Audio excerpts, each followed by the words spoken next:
ভাই আমার ভাই কোথায় গেল? এটা হচ্ছে ওর বোন। 12 ঘন্টা নিখোঁজ থাকার পর গ্রামের একটি পুকুর থেকে মৃতদেহ উদ্ধার ঘিরে চাঞ্চল্য সালারের দক্ষিণ খণ্ড গ্রামে। এমন ঘটনা চাঞ্চল্য ছড়িয়েছে সালারে। শোকের ছায়া পরিবার থেকে শুরু করে গ্রামে। জানা গিয়েছে মুর্শিদাবাদ জেলার সালার থানার অন্তর্গত দক্ষিণ খণ্ড গ্রামে। পরিবার সূত্রে জানা গিয়েছে বৃহস্পতিবার দুপুরে খাবার খেয়ে নিরঞ্জন ঘোষ বাড়ি থেকে বেরিয়ে আসেন। প্রত্যেক দিনই তার একটি রুটিন ছিল, দুপুরে খাবার খাওয়ার পর বাইরে ঘুরতে যান, আবার সন্ধ্যা হলে বাড়ি ফিরে আসেন বলে জানিয়েছেন মৃত নিরঞ্জন ঘোষের স্ত্রী বন্দনা ঘোষ।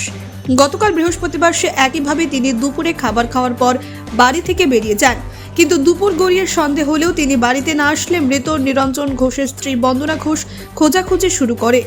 সন্ধ্যা গড়িয়ে রাত হয়ে গেলেও তার স্বামীর কোনো খোঁজ মেলে না। যদিও নীলাঞ্জনা ঘোষের মৃগী রোগ আছে সেটাই জেনে তার পরিবার আরও বেশি পরিমাণে খোঁজাখুঁজি শুরু করে দেয়। রাতের মধ্যে কোনো সন্ধান মেলেনি।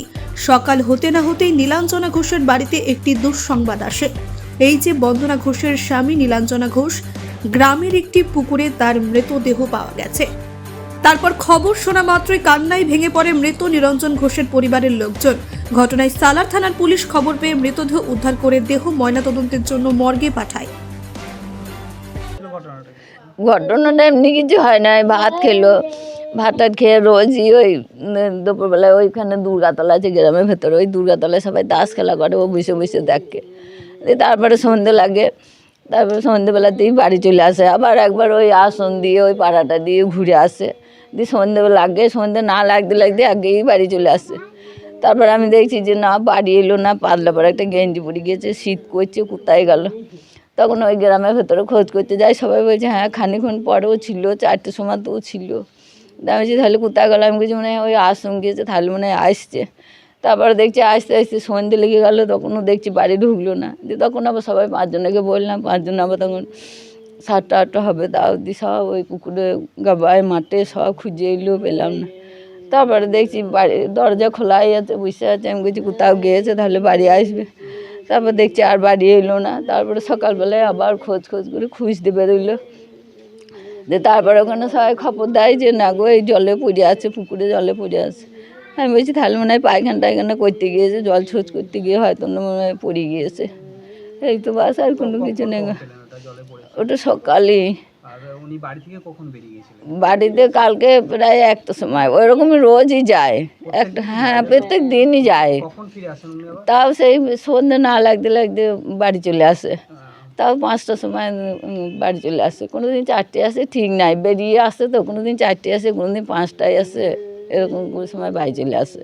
সন্ধ্যে লাগলে কোথাও থাকে না, বাড়ি চলে আসে। ও বাড়িতে চিন্তা করবে বলে বাড়ি চলে আসে, আর কোথাও থাকে ওই বাড়ি আসে নাই বলি, তাই আবার সব খোঁজ করা হলো। আমি মিনিট 5 আগে আসার পর দেখছি এখানে জুতোটা পড়েছিল। এটা কালকের মানে মোটামুটি 12:30টার দিকে ঘটনা। 12:30 ঘটনার দিকে আমি মোটামুটি গাড়িটা এখানটা স্ট্যান্ড করলাম, যে আমি এসে এখানটা দেখছি জুতোটা লাগানো আছে। আমি এদিকে যেতে যেতে ভাবছিলাম যে জুতোটা হয়তো কেউ ফেলে গিয়েছে, না হলে কেউ হয়তো ভুলে পালিয়ে গিয়েছে, পায়খানা করেছে দিয়ে চলে গিয়েছে। তারপর আমি বিকেলবেলাতে আবার মোটামুটি 4:30 5টার দিকে এলাম এখানে, তখনও দেখছি জুতোটা রাখা এখানে। হ্যাঁ দেখছি জুতো এখনও কেউ হয়তো মনে নেই, লি পালিয়ে গিয়েছে, মনে নেই, এখনও ভুলে গিয়েছে। দিয়ে তারপরে ঘটনা আমি সকালবেলাতে ঘুম থেকে উঠি শুনছি যে মানুষ জলে পড়ে আছে, তাকে কি করে বুঝবো। না আমি জলে মানে সকালেও এসেও দেখেছি, মানে জলগুলো মানে এইদিকে পরিষ্কার হয়ে আছে। বিকেলবেলাতেও আমি দেখছি ওদের পাড়ারই একটা লোক আমাকে বললো যে জুতো এখনও নিয়ে যায়নি, সকাল থেকে পড়ে আছে জুতো। আমি না জুতোটা সকালবেলাতে শুনলাম নাকি ওরই জুতো পড়ে আছে, ও জলে যে ভেসে চলে গেছে। ঘটনাটা কালকে দুপুর 3:30 সময় নিরঞ্জন ঘোষ বাড়ি থেকে বেরিয়ে এসেছিলো। প্রতিদিন এখানে ওখানে সেখানে বসে, ঠাকুরতলায় বসে, ওর সঙ্গে গল্প করে দিয়ে এসে হয়তো মাঠে পায়খানা করতে এসেছিলো। এসে সন্ধ্যেবেলায় ও বাড়ি ফিরে যায়, কিন্তু সন্ধ্যেবেলায় বাড়ি ফিরতে পারে নাই। সন্ধ্যেবেলায় হয়তো পুকুরের ধার দিয়ে এসছে, দিক দিয়ে এসছে, এসে পায়খানা পেয়েছে, মাঠে পায়খানা করেছে, করে এই পুকুরটাই, যে পুকুরটার পাশে দাঁড়িয়ে আছি, এই পুকুরটা ও জলসেচ করতে এসেছিলো। জলসেচ করতে এসে পড়ে যায়, আর ওর মৃগী রোগ ছিল। মৃগী রোগটা বিয়ের আগে থেকে হয়নি, বিয়ের পরে মৃগী রোগ শুরু হয়। আর চরম কর্মঠ ছিল, চরম কাজ করতে পারতো, ঠিক আছে। কারোর সঙ্গে কোনোদিন ঝগড়াঝাটি অশান্তি করা নেই। মৃগী রোগটা আজ 15-20 বছর হবে। ঠিক আছে, বহু ডাক্তার দেখানো হয়েছে, ডাক্তার বলছে ভালো হবে না। উনি কি বাইরে আসতেন? ও বাইরে আসতো, সবার সঙ্গে মেলামেশা করতো, সবার সঙ্গে কথাবার্তা বলতো, খুব ভালো ছিল আর কি। মানে ওরকম পশ্চিম পাড়ায় হয়তো ওরকম ছেলেই নাই। আপনারা কটার সময়?